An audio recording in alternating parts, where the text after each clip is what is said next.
Good morning, students.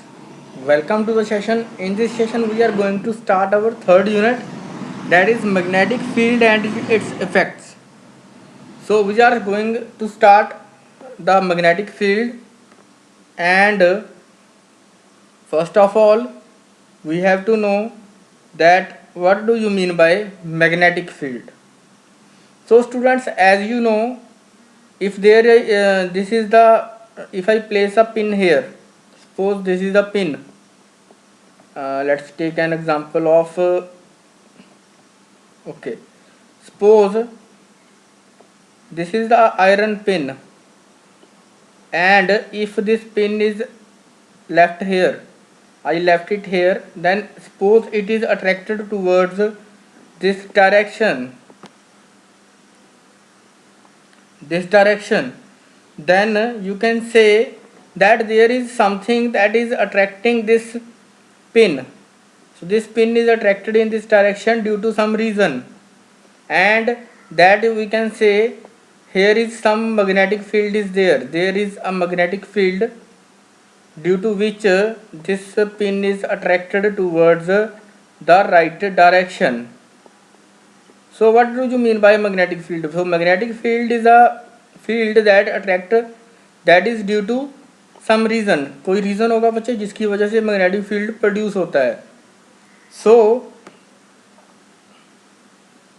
there are many reasons due to which the magnetic field can be produced. First of all, you have to know.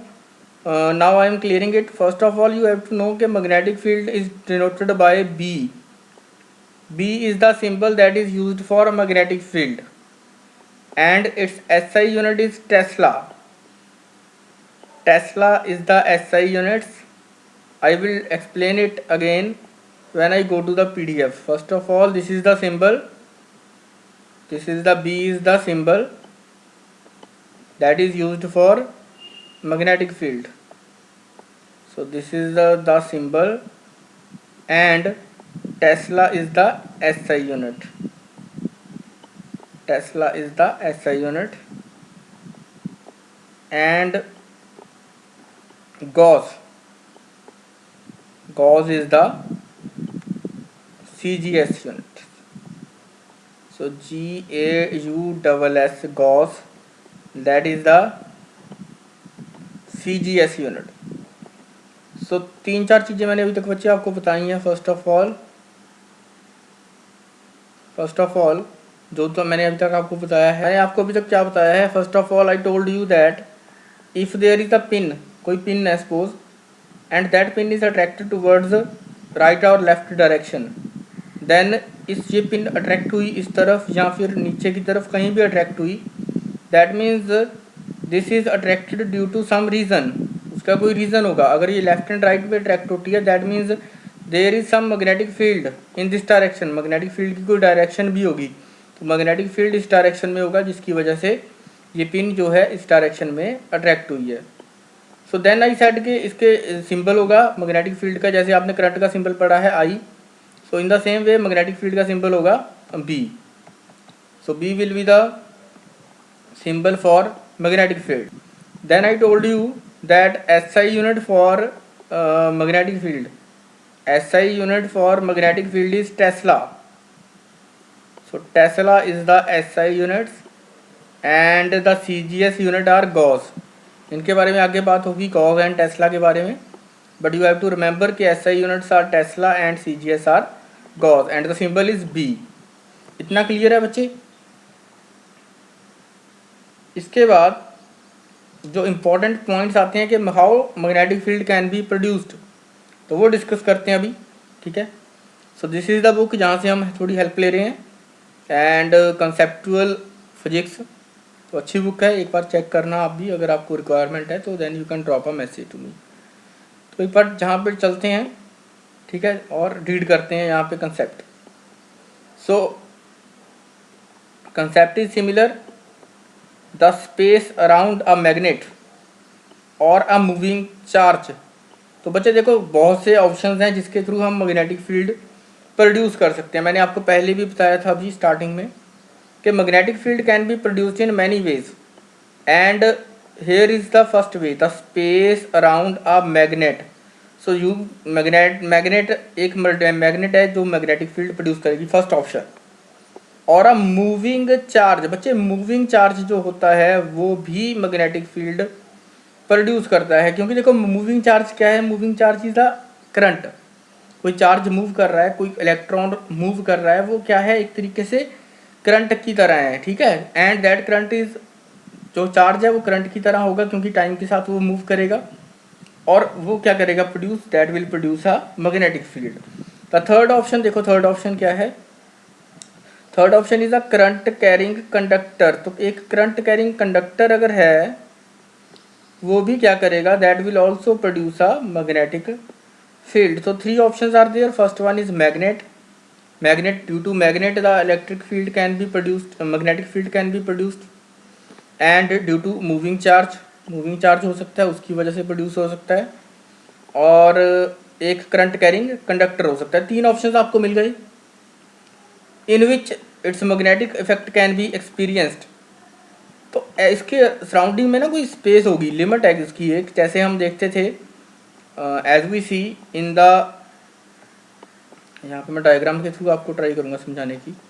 हमने देखा था एक charge था Q, electric field में देखा था हमने क्यू, और इसकी सराउंडिंग में ये जैसे जैसे हम इस तरफ मूव करते थे हमारा इलेक्ट्रिक फील्ड क्या होता था, अगर मैं यहाँ पे ड्रॉ करूँ, इलेक्ट्रिक फील्ड हमारा डिक्रीज होता जाता था। If this is the graph versus this is the r and this is the magnitude of electric field, तो इलेक्ट्रिक फील्ड मैक्सिमम कहाँ पे था, जहाँ पे चार्ज के बिल्कुल पास। और इस जैसे जैसे we as we move far from this point then electric field goes on decreasing. तो इस तरह का ग्राफ हमसे बना था। तो इलेक्ट्रिक फील्ड डिक्रीज हो रहा था because electric field was inversely proportional to distance square. Electric field was inversely proportional to distance square. तो यहाँ पे भी ऐसा ही कुछ है, मैग्नेटिक फील्ड भी सेम वे में डिक्रीज होगा, अभी हम बात करेंगे उसके बारे में। So first of all you have to know कि एक कंडक्टर है, ठीक है, suppose this is a conductor, this is a current carrying, let's suppose this is a current carrying conductor, current is flowing in upward direction, then is around its surrounding, यहाँ पे बच्चे कोई ना कोई सराउंडिंग में इसके मैग्नेटिक फील्ड ऑब्जर्व हम कर सकते हैं। So this can be the magnetic field. Circular loops हम वैसे बनाते हैं यहाँ पे, ठीक है। सो इन दिस वे यहाँ पे मैग्नेटिक फील्ड होगा। अब उसकी डायरेक्शन कैसे मिलेगी, मैग्नेटिक फील्ड इसकी इनवर्ड होगा इस साइड या आउटवर्ड होगा, वो अभी हम बात करेंगे। सो पहले हमारा पॉइंट क्लियर हो गया, आई थिंक पीडीएफ में जो लिखा है यहाँ पे, the space around a magnet or a moving charge or a current carrying conductor in which the magnetic effect can be experienced, जहाँ पे experience कर सकें, that is called magnetic field। I think point number 1 is clear to all। point number 1 बच्चे सबको clear हो गया होगा, किसी को डाउट है तो he or she can ask। तो करंट कैसे कैसे बन सकता है मैग्नेटिक फील्ड, मैग्नेट से बनेगा, ठीक है। मैग्नेट आपने देखी हुई है, नॉर्थ एंड साउथ पोल होते हैं जिसके। और अब मूविंग चार्ज, एक मूविंग चार्ज हो सकता है, दैट कैन बी पॉजिटिव और नेगेटिव, वो अलग बात है, पॉजिटिव भी हो सकता है नेगेटिव भी हो सकता है, ऐसा कोई ज़रूरी नहीं है। And a current carrying conductor, तो करंट कैरिंग कंडक्टर तो है ही है हमारे पास। तो थ्री ऑप्शंस आर देयर, ठीक है। जैसे आपने सोलिनॉइड का पढ़ा होगा शायद, सोलिनॉइड क्या होती है, करंट कैरिंग कंडक्टर। तो these are the various methods for producing the magnetic field. I think now option number 1, point number 1 is clear, ठीक है। एंड इसके बाद दूसरे पॉइंट पे चलते हैं। So second point is, now we are on the second point, and the second point is the strength of magnetic field at a point is represented by B. ये बच्चे मैं आपको भी बता के हटा हूँ, बी के ऊपर वेक्टर लगा लो, तो it is a vector quantity, इसकी डायरेक्शन भी होगी एज वेल एज इसका मैग्नीट्यूड भी होगा। So B is the symbol that is used for magnetic field. तो इस तरह के कुछ पॉइंट्स हैं जो मैं अभी डिस्कस कर रहा हूँ, उसके बाद हम बॉयड-सावर्ट लॉ डिस्कस करेंगे। So B is the symbol that is represented that is used to represent the magnetic field. Then magnetic field is also called magnetic induction, ठीक है, मैग्नेटिक इंडक्शन और मैग्नेटिक फ्लक्स डेंसिटी। तो बच्चे दो और नाम है इसके, एक है मैग्नेटिक इंडक्शन एंड एक है मैग्नेटिक फ्लक्स डेंसिटी। तो दो चीज़ें, second point is also clear, I think second point भी अच्छे से आपको क्लियर हो जाना चाहिए। बहुत ही अच्छे मैं अपने मेथड से आपको समझा रहा हूँ। Second point is also clear, first point is also I think clear. तो दो पॉइंट्स आपको क्लियर हो जाने चाहिए मैग्नेटिक फील्ड के बारे में, कि मैग्नेटिक फील्ड प्रोड्यूस कब होगा, जब कोई मैग्नेट आएगी, या फिर जो करंट कैरिंग कंडक्टर आएगा, या फिर कोई चार्ज मूव करेगा। तो तीन मेथड है मैग्नेटिक फील्ड प्रोड्यूस करने के।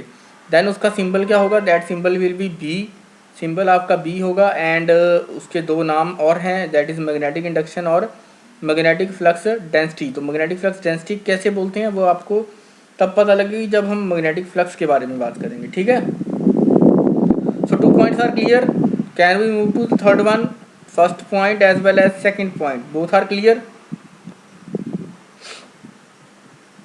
ठीक है बच्चे। थर्ड पॉइंट देखो, थर्ड पॉइंट इज, जैसे हमने इलेक्ट्रिक फील्ड लाइंस को रिप्रेजेंट किया था, in the same way we can represent the magnetic field lines. So an electric field can be represented in terms of electric lines of force and the magnetic field can be represented by magnetic lines of force। तो उसी type की lines होती हैं, कोई ज़्यादा difference नहीं होता इनमें। जैसे हम यहाँ पे बनाते हैं, लेट्स शो यू, एक बार देख लें। तो यहाँ से सपोज ये लाइन गई इलेक्ट्रिक फील्ड की, तो इसी तरह से मैग्नेटिक फील्ड की भी हम बना सकते हैं, ठीक है। और उसकी भी कोई डायरेक्शन होगी, जैसे पॉजिटिव चार्ज के लिए हम आउटवर्ड रखते थे इलेक्ट्रिक फील्ड की लाइन, तो इस तरह की कुछ चीज़ें होंगी, वो भी हम देखेंगे जब हम स्टार्ट करेंगे।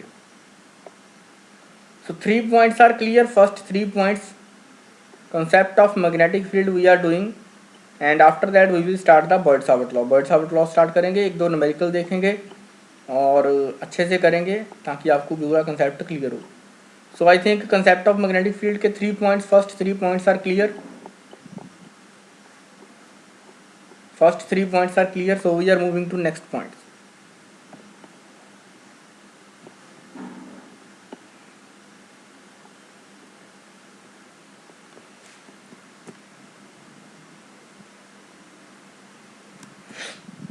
Wait for 1 minute.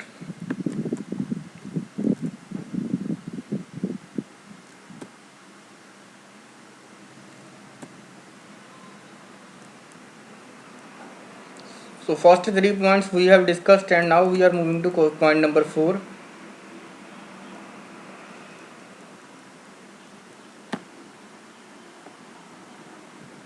Point number 4 on screen.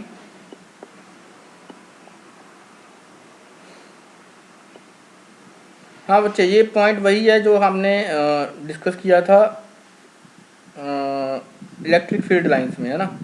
This point is similar if the magnetic field lines of force in a region are crowded. Crowded का मतलब काफ़ी ज़्यादा, उनमें ज़्यादा विड्थ नहीं है। The magnetic field strength in that region will be strong if the magnetic field lines in a lines of force in a region are far apart the magnetic strength is weak. तो ये बहुत ही अच्छा point है, ये शायद आपको कहीं use भी होगा, तो आपको अभी बताते हैं यहाँ पे ड्रॉ करके। So see the diagram, if magnetic field lines are in this way, if magnetic field lines are in this way, then you can say कि यहाँ पे मैग्नेटिक फील्ड ज़्यादा है एज़ कम्पेयर टू यहाँ पे मैग्नेटिक फील्ड B1, यहाँ पे B2। So B1 is greater than B2। यहाँ पे देखो इनके बीच में स्पेसिंग क्या है, यहाँ पे स्पेसिंग बढ़ रही है, this is the spacing and this is the spacing. और यहाँ पे देखो स्पेसिंग कम है। सो स्पेसिंग जहाँ पे कम होगी वहाँ पे मैग्नेटिक फील्ड की स्ट्रेंथ ज़्यादा होगी। ये हमने वहाँ पे भी किया था, जब हमने इलेक्ट्रिक फील्ड स्टडी किया था तब भी हमने देखा था कि अगर lines electric lines of force ज़्यादा क्लोज होंगी तो वहाँ पे इलेक्ट्रिक फील्ड ज़्यादा होगा। जैसे जैसे इलेक्ट्रिक फील्ड डिक्रीज़ होता जाएगा तो लाइंस के बीच की स्पेसिंग इंक्रीज़ होती जाएगी। ये हम वहाँ पे भी कर चुके हैं। So I hope point number 4 is now clear. Point number 4 is clear. Point number 4 I hope is clear. And now magnetic lines of force for a uniform magnetic field are parallel and equal distance. तो ये भी हमने किया था कि parallel होंगी lines, जैसे अगर यहाँ पे ड्रॉ करें, suppose this is the line, चलो एक बार दोबारा ड्रॉ करते हैं, let me change the colour. Okay, this is the new colour and this is the one line, this is the another line and this is the another line. तो इनके बीच में spacing same होनी चाहिए, this spacing should be same for the uniform magnetic field. तो ये चीज़ें हम पहले भी कर चुके हैं इलेक्ट्रिक फील्ड के टाइम भी। And then he says the magnitude and direction of magnetic lines of force are same at every point of the field.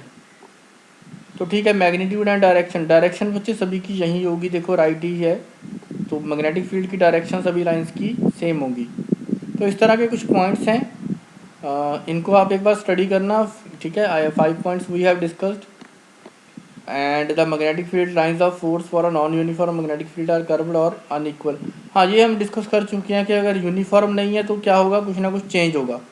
Like यहाँ पे अगर मैंने मैग्नेटिक फील्ड ड्रॉ करना है दैट इज़ नॉन यूनिफॉर्म, तो ऐसा हो सकता है कि यहाँ से ऐसे एक लाइन जाए, दूसरी लाइन इस तरह से चली जाए, तीसरी लाइन इस तरह से चली जाए, ठीक है। तो अगर नॉन यूनिफॉर्म है तो कुछ भी हो सकता है, बट अगर ये यूनिफॉर्म होगा देन ये लाइंस क्या होंगी, पैरेलल होंगी। सो this is the representation for non uniform magnetic field.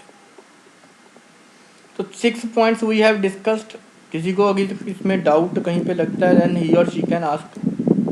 And हाँ, स्टेशनरी चार्ज होगा बच्चे तो जीरो होगा, ठीक है। मूविंग चार्ज होगा तभी मैग्नेटिक फील्ड प्रोड्यूस होगा, अदरवाइज स्टेशनरी चार्ज का क्या होगा, जीरो मैग्नेटिक फील्ड होगा, ठीक है। ये भी पॉइंट हो गया क्लियर हमारा। And sources of magnetic field, तो देख लो सोर्सेज क्या है यहाँ पे, करंट कैरिंग कंडक्टर है, चार्जिंग इलेक्ट्रिक फील्ड है, मूविंग मूविंग चार्ज पार्टिकल और परमानेंट मैग्नेट। तो इस तरह के कोई है जो मेथड है, various methods for the representation.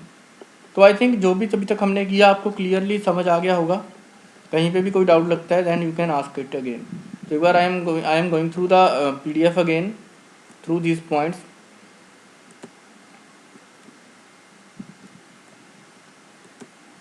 So I am going through these 6 or 7 points again.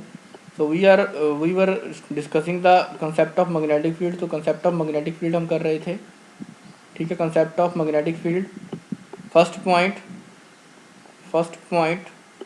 was the space around a magnet। तो space around a magnet हो सकती है, that is और a moving charge, तो moving charge हो सकता है, और a current carrying conductor, current carrying conductor भी हो सकता है बच्चे, in which the magnetic effect can be experience. तो जहाँ पे मैग्नेटिक इफेक्ट को एक्सपीरियंस कर सकते हैं that is called magnetic field. तो ऐसा भी नहीं है कि कोई करंट कैरिंग कंडक्टर है उसको ज़रूरी है कि मैग्नेटिक फील्ड एक्सपीरियंस करना है। Suppose the current carrying conductor से बहुत दूर है हमारा जो ऑब्जर्वेशन पॉइंट है, suppose this is the current carrying conductor, suppose this is the current carrying conductor, और इसके बहुत दूर चले गए हम, सपोज हम चले गए यहाँ से 6400 किलोमीटर दूर, है ना, 6400 किलोमीटर दूर। तो वहाँ पे हो सकता है इसका मैग्नेटिक इफेक्ट क्या हो, ऑलमोस्ट जीरो। तो ज़रूरी भी नहीं है कि कोई भी करंट कैरिंग कंडक्टर है उसका मैग्नेटिक फील्ड हो उसकी वजह से या ना हो, लेकिन सराउंडिंग में कोई ना कोई रीज़न ज़रूर होगा इसकी सराउंडिंग में यहाँ पे कोई ना कोई रीज़न ज़रूर होगा जहाँ तक इसका मैग्नेटिक इफेक्ट एग्जिस्ट करेगा। हाँ, बहुत ज़्यादा दूर चले जाएंगे फिर इफेक्ट एलिमिनेट हो जाएगा। आई होप इट इज़ क्लियर। तो हम थे वहाँ पे PDF पे, तो ये हमारा हो गया मैग्नेट की वजह से हो सकता है, या फिर जो भी पॉइंट्स मैंने बोले आपको उनको एक बार खुद थ्रू हो लेना, ठीक है।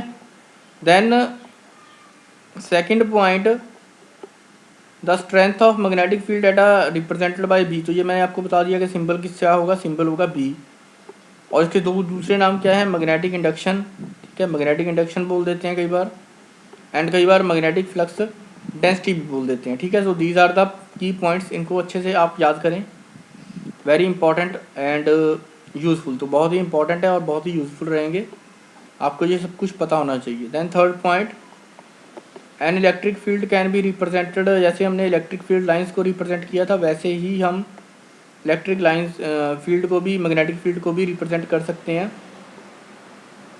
ठीक है, उसी मेथड से जैसे हमने पहले किया था। बच्चे wait for 1 minute.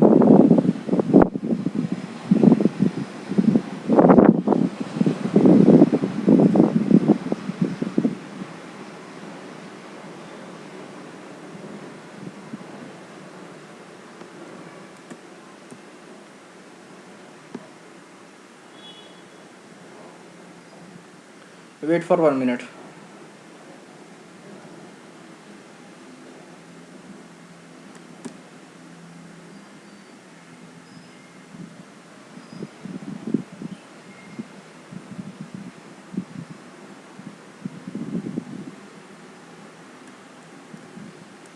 So then third point is clear, represented by magnetic lines, तो वैसे ही हम कर सकते हैं represent. Then the fourth point says if the magnetic lines of force are crowded, तो जहाँ पे क्राउडेड होंगी वहाँ पे मैग्नेटिक फील्ड ज़्यादा होगा, जहाँ पे उनके बीच में स्पेसिंग ज़्यादा होगी। यहाँ पे देखो, if the magnetic field lines of force in a region are far apart, अगर उनके बीच में स्पेसिंग ज़्यादा होगी तो magnetic field strength is weak. तो ये भी हम समझ सकते हैं इजीली, मैंने आपको बताया है वो, तो इस तरह के कुछ पॉइंट्स थे। Then fifth point, magnetic field uniform अगर होगा, for a uniform magnetic field the electric field magnetic field lines क्या होंगी, पैरेलल एंड इक्वल डिस्टेंस, तो उनके बीच में इक्वल स्पेसिंग होगी और वो एक दूसरे के पैरेलल होंगी for the uniform, only for the uniform. अगर यूनिफॉर्म मैग्नेटिक फील्ड होगा in that case this condition will be implemented. और डायरेक्शन और मैग्नीट्यूड क्या होगा, मैग्नीट्यूड एंड डायरेक्शन सेम होगा for the uniform magnetic field. तो यूनिफॉर्म मैग्नेटिक फील्ड के लिए मैग्नीट्यूड हर जगह सेम होगा मैग्नेटिक फील्ड का। Then the next point is, तो नॉन यूनिफॉर्म के लिए क्या हो जाएगा, नॉन यूनिफॉर्म के लिए पहली बात तो ये है कि इक्वल डिस्टेंस नहीं होगी, स्पेसिंग चेंज हो जाएगी एंड अनइक्वली स्पेस हो जाएंगी और कर्व्ड हो सकती हैं, किसी भी तरह से हम स्ट्रेट लाइन नहीं बोलेंगे ना, स्ट्रेट लाइन नहीं होंगी वो। So these are the 6 points. इसके बिना 2 पॉइंट्स और थे, वो भी जल्दी से देख लेते हैं। That two points are a bar magnet interact with the moving charge only. तो मैग्नेटिक फील्ड जो है वो मूविंग चार्ज के साथ ही इंटरेक्ट करेगा। If a charge is not moving that is stationary that will not produce any magnetic field, तो उसका इफेक्ट क्या होगा, ज़ीरो। अगर कोई चार्ज स्टेशनरी है उसकी वजह से कोई भी मैग्नेटिक फील्ड प्रोड्यूस नहीं होगा। So that will be the another point जो इम्पोर्टेंट है। उसके बाद है हमारा sources of magnetic field. Sources of magnetic field क्या है वो देखिए। सोर्सेज ऑफ मैग्नेटिक फील्ड है हमारा current carrying conductor, charging electric field, changing electric field, ये आपका इलेक्ट्रो EM वेव्स में आएगा 5th यूनिट में। चेंजिंग इलेक्ट्रिक फील्ड कैसे मैग्नेटिक फील्ड प्रोड्यूस करेगा, this will come in 5th unit. Then moving charge particle, ये आपको इसी यूनिट में मिलेगा। देन परमानेंट मैग्नेट, ये आपको पता ही है कि परमानेंट मैग्नेट कौन सी होती है एंड इलेक्ट्रोमैग्नेट कौन सी होती है। इलेक्ट्रोमैग्नेट वो जो टेम्परेरी होती है एंड परमानेंट मैग्नेट जो हमारी परमानेंट होती है, उसकी प्रॉपर्टीज़ बहुत इजीली डैमेज नहीं होती। So these 8 points you have to remember, इनको 8 पॉइंट्स को अच्छे से याद करना बच्चे। दैन अभी हम देखेंगे डायरेक्शन कैसे मिलेगी, ठीक है, मैग्नेटिक फील्ड की। तो मैग्नेटिक फील्ड की डायरेक्शन कैसे मिलेगी अभी हम देखेंगे एंड बाकी भी और कई पॉइंट्स हैं, तो अभी उन पॉइंट्स के बारे में हम डिस्कस करेंगे। सो अभी आप जुड़े रहिए वीडियो के साथ, ठीक है, कॉन्टीन्यूसली। सो देन बच्चे you can see here the direction of magnetic field. तो इसके 2 मेथड हैं। The better method is the right hand thumb rule, that is better method. One is Maxwell's cork screw method, ये भी use हो सकता है but हम इसको बहुत रेयरली यूज़ करते हैं, थोड़ी सी इसमें कन्फ्यूज़न रहती है कई बार। Suppose this is a screw, तो स्क्रू को इस तरह से हम टाइट करते हैं, ठीक है, इन दिस वे स्क्रू जो है वो, ठीक है, स्क्रू जो है टाइट होता है। सो इसमें जो है करंट की डायरेक्शन हम ऊपर लेते हैं एंड जिस तरह से ये स्क्रू की जो ग्रिपिंग होती है इस तरह से ग्रिपिंग होती है, दैट इस ग्रिपिंग को हम क्या लेते हैं, इसको लेते हैं direction of magnetic field. So if I zoom इन, आपको थोड़ा जूम इन करके मैं समझाने की कोशिश करता हूँ यहाँ पे। Suppose this is a screw, तो स्क्रू में, इन दिस स्क्रू जो करंट है that is in upward direction, here is the current, current ऊपर की डायरेक्शन में है। So these are the lines of screw, तो स्क्रू की ये लाइन्स हैं जो, these are giving the direction of electric field, sorry the direction of magnetic field. So here you can see, थोड़ा हमें मार्कर दूसरा लेना पड़ेगा। So here you can see the direction is inward, here you can see the direction is inward. और इस side से देखोगे बच्चे बाहर की तरफ आएगी तो it is like outward, like outward. So on the left hand side direction क्या होगी, outward, and out on the right hand side direction क्या होगी, इनवर्ड। अभी इसके बारे में बहुत डिटेल में आपको पता लगेगा, डोंट वरी अबाउट दैट। तो एक तो मेथड ये है, दूसरा मेथड है हमारा राइट हैंड थंब रूल। तो हमारा जो थंब है, अभी मैं इसके बारे में बताऊंगा। So if a straight line current carrying conductor is held in a right hand such that thumb of the hand represent the direction of current, then the folding fingers will represent the direction of magnetic field। तो बच्चे ये हम ज़्यादा usually करते हैं, mostly we will use this rule, right hand thumb rule. ये हम most probably use करते हैं, थोड़ा इजी रहता है समझना, तो इसी को आप प्रेफर करना, ठीक है। इसी को आप अगर प्रेफर करोगे तो then it will be more better. तो एक बार दोबारा रीड करें statement. If a straight conductor, if a straight conductor is carrying, if a straight conductor is carrying current and is held in right hand such that the thumb of the hand represent the direction of current। तो thumb जो है वो represent कर रहा है direction of current। then the direction of folding fingers, तो folding fingers जो हमारी fingers जिस तरह से fold हो रही हैं, that will give the direction of magnetic field, तो वो हमें direction देंगी मैग्नेटिक फील्ड की। तो एक बार हम रीड करें, इसको रीड करने के बाद अगर हम इसके डायग्राम के ऊपर जाएं देन ये आपको ज़्यादा अच्छे से समझ आएगा। So this is the right hand thumb rule, so this is the right hand thumb rule जो हम डिस्कस कर रहे हैं। So let's see the diagram now. एक बार जल्दी से डायग्राम देख लें।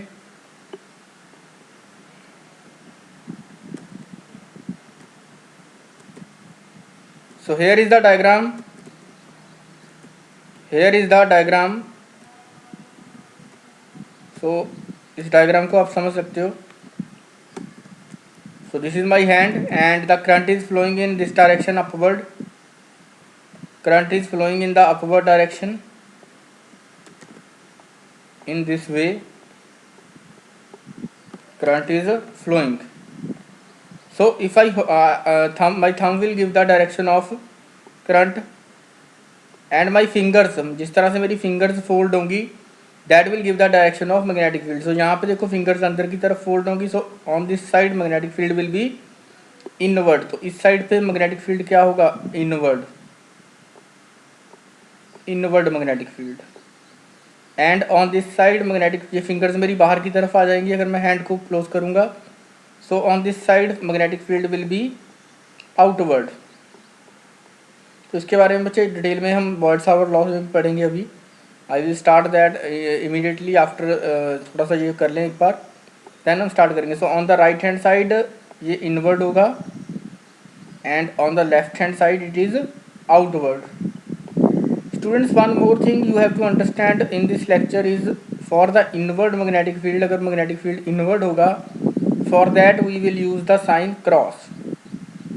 तो cross sign is used for the inward magnetic field। I am repeating, cross sign is used, cross sign is used for the inward magnetic field and dot sign is used for the outward magnetic field।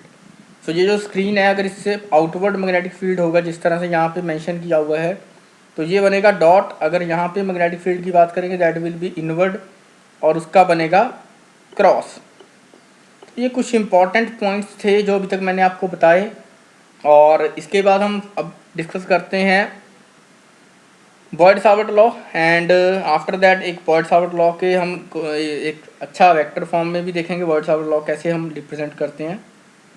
सो अब हम start करते हैं Biot Savart law. What Biot Savart law states, एक बार देखें। सो बहुत कुछ है बच्चे अभी देखने को, मैग्नेटिक इंडक्शन है और भी काफ़ी कुछ है, बट ऐसा है कि स्टेप बाय स्टेप करेंगे तो ज़्यादा अच्छा रहेगा। अगर आप एकदम से बोलोगे कि हाँ ये सारा यूनिट हमारा कवर हो जाए, तो it will be not easy, that easy, इतना ईजी नहीं रहेगा। अच्छे से करेंगे तो ज़्यादा ईजी रहेगा। So now we are going to magnetic effect, wait, Biot Savart law. Okay,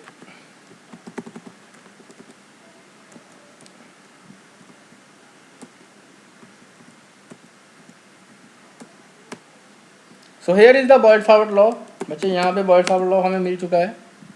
so Biot Savart law क्या कहता है पहले ध्यान से देखते हैं, फिर हम उसके बारे में डिटेल में बात करेंगे। So Biot Savart law is on screen and now I am going to read the statement. So Biot Savart law states that the magnetic field at a point due to small element of current carrying conductor is directly proportional to the current, यहाँ पे मैं highlight करूँगा कुछ points, directly proportional to the current length of the element the sign of angle between element and the line joining the element to the point, यहाँ तक हम एक अलग पॉइंट लेके चलेंगे, and inversely proportional to the square of distance from the point from the centre of element. तो अभी एक बार इसको डेफिनेशन को रीड करना, then I will show you, हम एक डायग्राम के ऊपर चलेंगे। So read it once again, now I will describe you. Suppose this is the current carrying conductor, तो this is the current carrying conductor, एक current carrying conductor मिल गया हमें, ठीक है। So this is the current carrying conductor, I hope it is visible, quite visible, okay. So this is the current carrying conductor and current is in this direction. तो बच्चे इसका कोई भी स्मॉल पोर्शन है, suppose this is a small portion जिसको हमने ले लिया डी एल, ठीक है, this portion is D L and we have to find the magnetic field at this point. हमें इस पॉइंट के ऊपर मैग्नेटिक फील्ड फाइंड करना है। P is the point where we have to find the magnetic field. So here is the distance, this is the distance, let's take this distance as r। तो r distance पे हमें magnetic field find out करना है। r distance, point कौन सा है, P। So now it states that, ये हमें लॉ क्या कहता है Biot Savart, B is firstly directly proportional to I,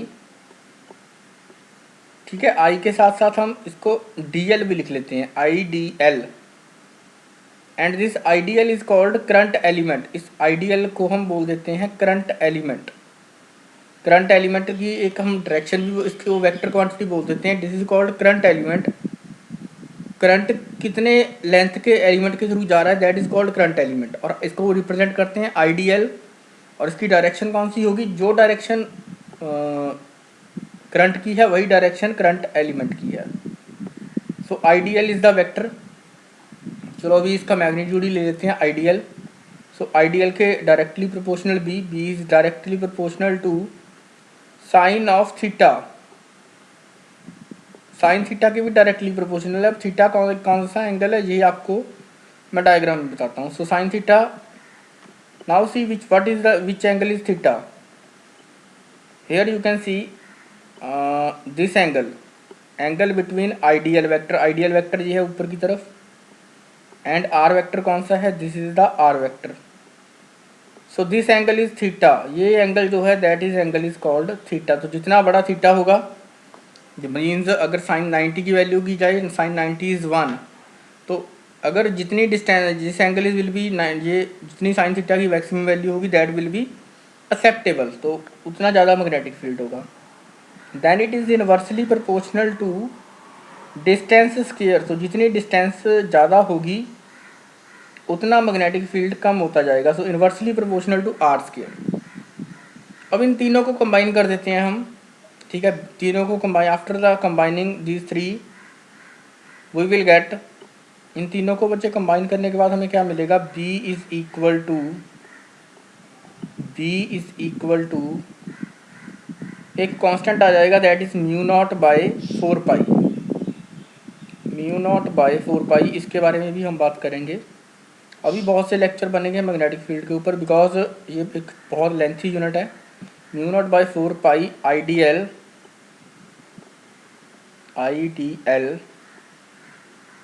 sign theta, ideal sine theta by are square. So इतना आपको अभी नोट करना है, फिर मैं आपको डिटेल में दोबारा बताऊंगा। So IDL sine theta by are square. बच्चे अब ध्यान से एक बार देखना, यहाँ पे मैं पीडीएफ में आपको लेके चलता हूँ। If I move to the PDF, एक बार पीडीएफ में चले जाएं। तो यही हमें बोला था कि inversely proportional to the square of distance from the point of centre of element. तो सेंटर ऑफ एलिमेंट मैंने आपको बता दिया कि डी एल का कोई सेंटर ले लेंगे, तो वो उतना ज़्यादा मैटर नहीं है अभी यहाँ पे। तो सारा हमें पॉइंट इस लॉ के अकॉर्डिंग हमने जो पॉइंट करना था वो हमने ड्राइव कर लिया। अब ध्यान से देखिए कि हमारे पास बॉयड-सावर्ट लॉ से जो बना, so this is the constant here you can see the point number 3, और हमारा constant is this one, mu naught by 4 pi, that is equal to 3⁻⁻⁷। बच्चे ये आता कब है, लेकिन जब ये SI सिस्टम हो। If we have to find the value of magnetic field in SI system, अगर हमें स्टैंडर्ड सिस्टम में करना हो फाइंड मैग्नेटिक फील्ड, मतलब मैग्नेटिक फील्ड को हमने किस में फाइंड करना है, टेस्ला में। If we have to find the magnetic field in tesla, then we will use this formula mu naught by 4 pi IDL sine theta by are square, जो हमने अभी ड्राइव किया। But if we have to find the magnetic field in gauss, अगर हमें CGS system में find out करना है, जो मैंने आपको बताया था कि यूनिट क्या है जिसके, gauss. So if we have to find the magnetic field in CGS system, then this mu naught by 4 pi is eliminated. Here you can see for CGS system the value of k is equal to 1, तो k की value 1 हो जाएगी। that means for CGS system the formula will change and it will be IDL sin theta by r square. I think these two formulas are clear. For the SI system we will use mu naught by 4 pi as a constant, and for CGS system we will use k equal to 1 for the constant, ठीक है। Then बच्चे इसकी vector form बहुत बार आ जाती है paper में, है ना, वेक्टर फॉर्म बहुत बार आती है। तो एक बार वेक्टर फॉर्म की बात करते हैं। नाउ वी आर क्लियर, हमें पता है b इज गिवन बाय, चलो अभी हम कांस्टेंट ले लेते हैं म्यू नॉट, चलो k ही लिख लेते हैं इसको, ठीक है। k IDL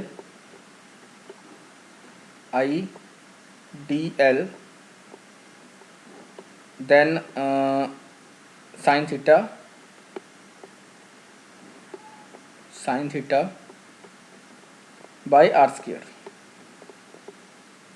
sign theta by are square. तो बच्चे कई बार इसमें साइन हमें क्या करना आ जाता है, वी हैव टू फाइंड के वेक्टर फॉर्म में लिखो इसको, ठीक है। तो हम क्या करते हैं, यहाँ पे हम एक यूनिट वेक्टर लेते हैं आर कैप लेते हैं, ठीक है। R cap is a unit vector. तो यूनिट वेक्टर को कैसे लिख सकते हैं, आपको पता होगा, unit vector is represented by R vector. तो अगर आपको पता हो यूनिट वेक्टर को कैसे लिख सकते हैं, R vector by magnitude of R vector, ठीक है। सो अभी हम इसके बारे में बात करेंगे, are vector.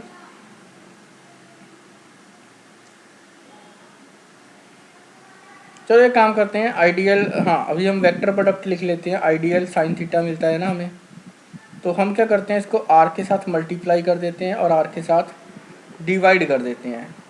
Now we are with this vector, IDL भी हमारे पास एक वेक्टर है, R is also a vector. और साइन थीटा हमारे पास कब आता है, साइन थीटा हमारे पास आता है जब दो वेक्टर्स का क्रॉस प्रोडक्ट हो हमारे पास। So we can now get the formula, हमारे पास मिल जाएगा b इज इक्वल टू, तो ये कई बार आ जाता है कि बॉयड-सावर्ट लॉ को वेक्टर फॉर्म में लिखें। सो के को हम एज इट इज़ लिखेंगे, वो SI और CGS सिस्टम के लिए चेंज हो सकता है। IDL cross R vector, IDL cross R vector. बच्चे ये ध्यान रखना, यहीं से हमें डायरेक्शन मिलेगी मैग्नेटिक फील्ड की। So IDL cross R by R vector cube, R vector cube. तो यहाँ पे ये हमारा वेक्टर फॉर्म हो गया। ओपन करेंगे then ideal sine theta R vector आ जाएगा, R से R कैंसिल आउट हो जाएगा, 1 R will cancel out. So this is the students, this is the vector form of Biot Savart law. तो बॉयड-सावर्ट लॉ की वेक्टर फॉर्म है ये। So this is the vector form के into ideal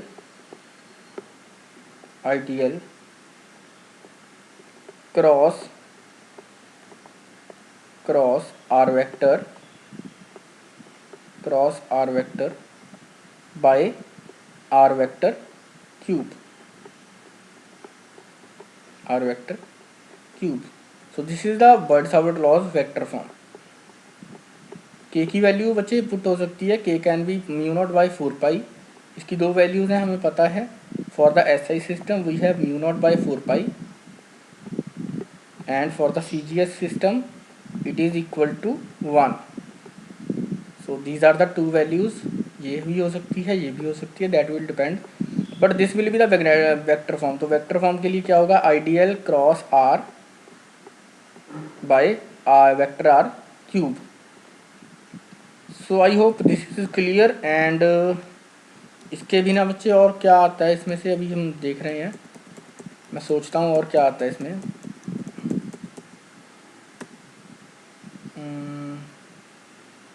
okay हाँ, एक बच्चे ये हो सकता है कि अगर यूनिट वेक्टर के साथ कर लें हम, है ना, इसको। एक तो हो गया हमारा वेक्टर R, एक हो गया हमारा यूनिट वेक्टर के साथ। This thing is also possible, कि हमें यूनिट वेक्टर दे दे, है ना। जैसे यहाँ पे देखो, दिस इज द सिस्टम। तो ऐसा ही सिस्टम के लिए हमें ये हमने क्लियर कर लिया, आइडियल क्रॉस R। बट अगर यहाँ पे हम देखें R वेक्टर को क्या लिख सकते हैं, R into R unit vector.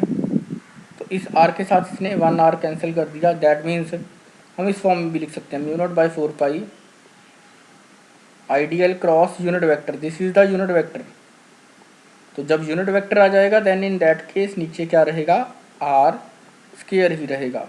ये भी मैं आपको बता रहा था वहीं पे कि अगर तो ऊपर वेक्टर आएगा तो नीचे एक वेक्टर इंक्रीज हो जाएगा, एक पावर इंक्रीज हो जाएगी। अगर ऊपर वेक्टर नहीं आता, ऊपर यूनिट वेक्टर आता है, इन दैट केस आपका नीचे R स्क्वायर ही रहेगा। तो इस टाइप की चीज़ें आपको पता होनी चाहिए। फॉर द SI सिस्टम इसने लिखा हुआ है, फॉर SI सिस्टम, इसलिए इसने म्यू बाई 4 पाई यूज़ किया है। आफ्टर दैट इसने CGS सिस्टम लिया है, तो CGS सिस्टम के लिए आप देख सकते हो वेक्टर फॉर्म ये भी हो सकती है। ध्यान रखना बच्चे, R क्यूब कब आएगा, ध्यान से देखो एक बार, if I zoom in.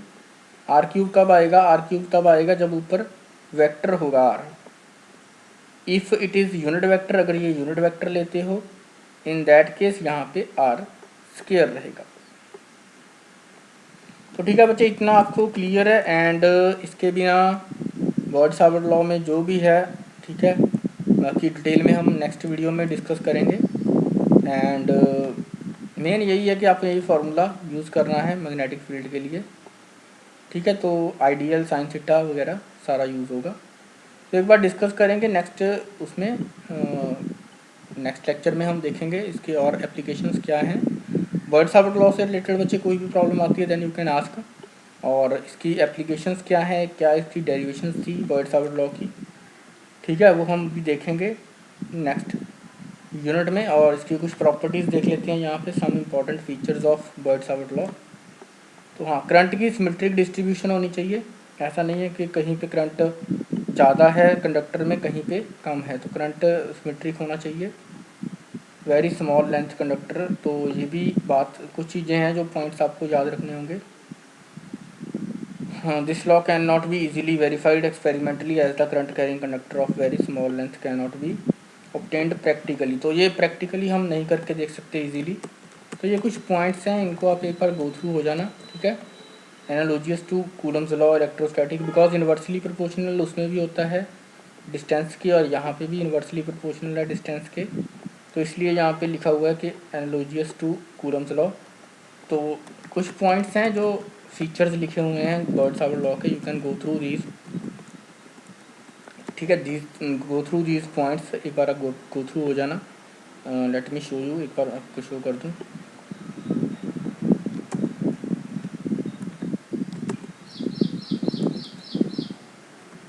Okay, now these are on screen. First symmetric, second small length current, third not possible, fourth Coulomb's law, and the direction में बच्चे परपेंडिकुलर ही होगी आइडियल क्रॉस आर।